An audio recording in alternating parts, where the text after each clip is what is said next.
Hello everyone, in this video I'm going to show a step-by-step tutorial on how to disable two-factor authentication on CoinMarketCap account. So first we're going to go to the app, then once you're here we're going to click on the profile section on the top right corner. Then next we're going to click on settings. So next we're going to click on the two-factor authentication. Then as you can see it's turned on, so we're going to click on it to turn it off. Then click on confirm. So they're going to ask us to enter the email verification code as well as the authenticator code from our authenticator app. So we're going to insert those two numbers.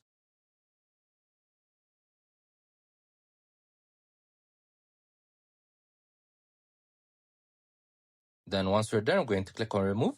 So the two-factor authentication will be removed. It's not recommended for you guys to do this since it will remove the double layer of security. So I don't even recommend this.